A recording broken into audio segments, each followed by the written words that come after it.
Hello and welcome, my wonderful student, learners, and viewers at home. My name is Mr. Philip Maman. On your chemistry lesson today, we'll be looking at thermodynamic. Under thermodynamic, we'll be looking at energy changes in a chemical reaction. I'm sure you have followed some of my lessons previously. If you have issues you want to raise with me, you can get me on my number 08026598861. Again, 08026598861. Today we'll be proceeding to look at what is energy changes in a chemical reaction. I'm sure you're set with your pens and papers and you have sat down very attentively to pay attention to today's lesson. When chemical reactions occur, chemical reactions are the same as chemical changes. Old bonds are broken in the reactants and new bonds are formed in the product. These processes are accompanied by energy implication, either by absorption of energy or by evolving or liberating or giving off of energy. The energy requirement that accompanies chemical reactions are based on the law of thermodynamics. Now, the thermodynamics have two laws, but today we'll be looking at the first law of thermodynamics.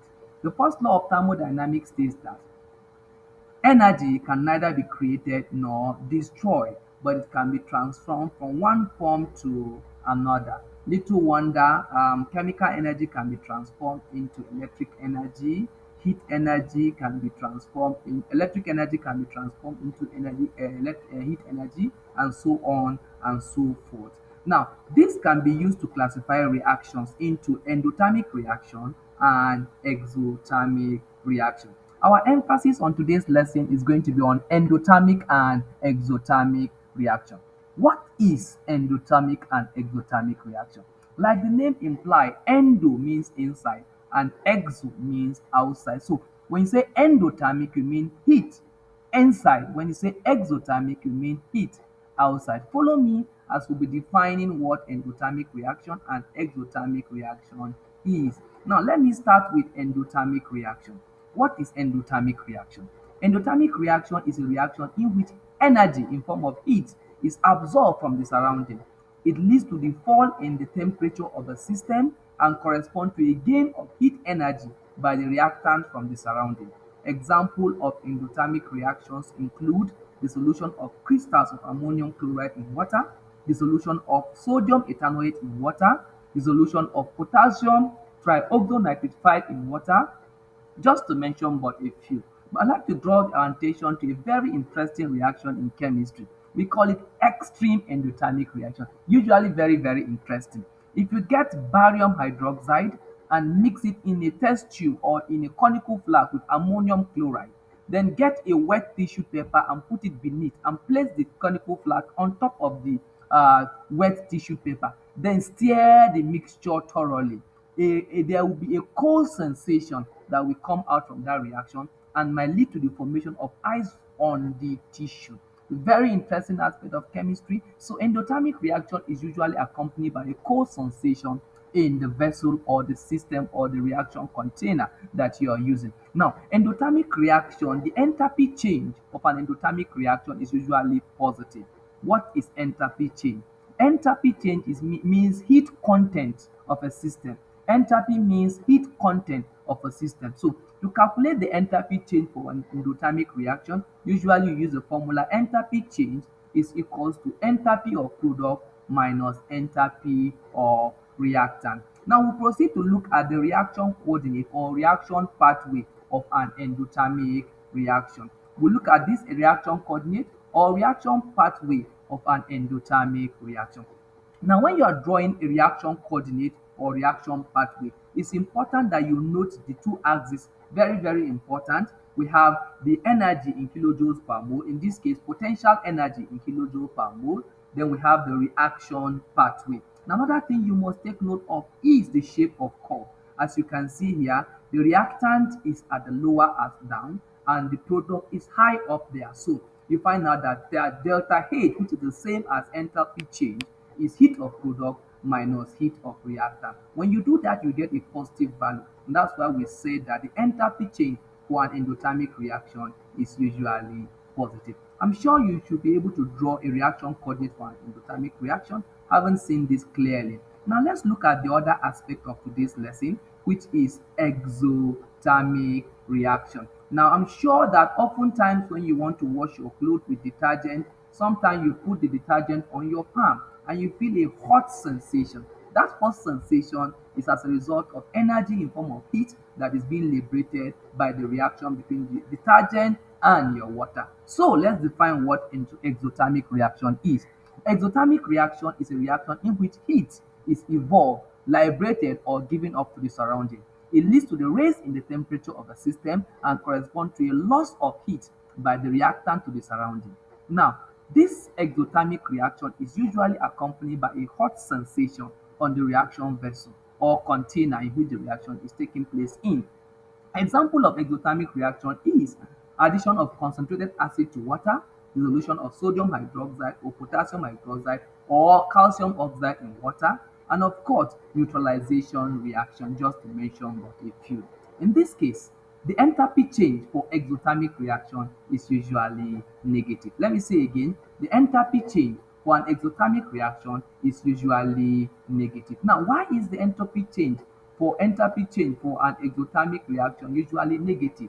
The simple reason is because the reactant energy is higher than that of the product, and we say that enthalpy change is heat of product minus heat of reactant. So if you apply this formula, you get a negative value. I'm sure you must have understood this concept properly by now. So remember that the enthalpy change for an exothermic reaction is usually negative. Remember also that when you're plotting or you're drawing your reaction coordinate for an exothermic reaction, you must remember your potential energy in kilojoules per mole and your reaction pathway on both axes. And of course, also you must remember the shape of core. As you can see, activation energy, activated complex. Now, what is activation energy?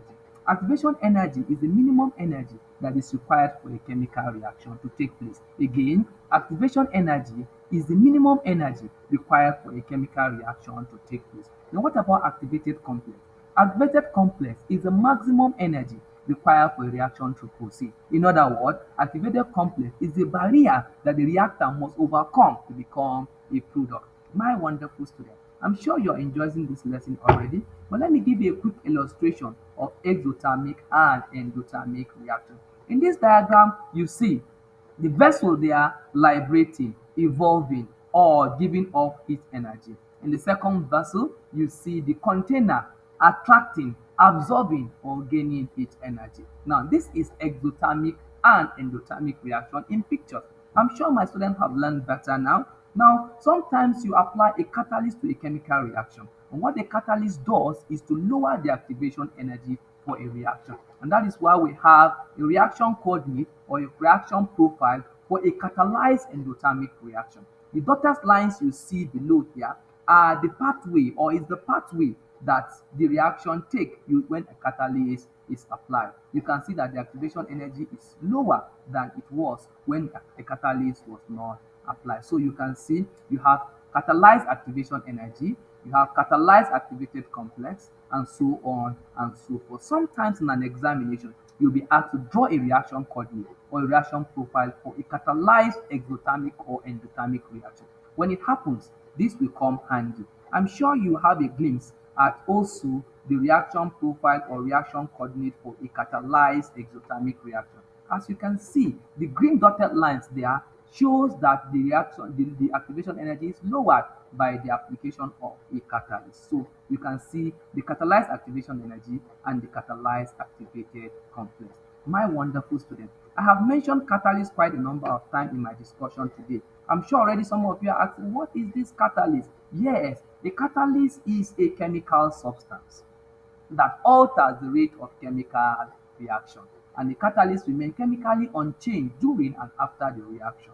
A catalyst is not consumed during the chemical reaction. That's the meaning of remain chemically unchanged during and after the chemical reaction. I'm sure you must have come across several catalysts in chemistry, but remember that the catalysts have characteristics. One of the characteristics of a catalyst is that the catalyst is specific in nature. That means there's a specific catalyst for a specific reaction. Another one is that catalyst does not affect the equilibrium position of a reaction. It only affects the activation energy. Now, there are so many other examples of catalysts. I'm sure when you lay your hands on authorities, you'll be able to get more tips on this catalyst of the substance. Now, before you go, I would like you to look at my assignment today, my activity and exercise for today. I'm sure when you do that, you will be able to measure whether you have learned or not. I'll be waiting for your feedback on my WhatsApp as you have my number already. What exercise are you doing for me? Number one says define endothermic and exothermic reaction.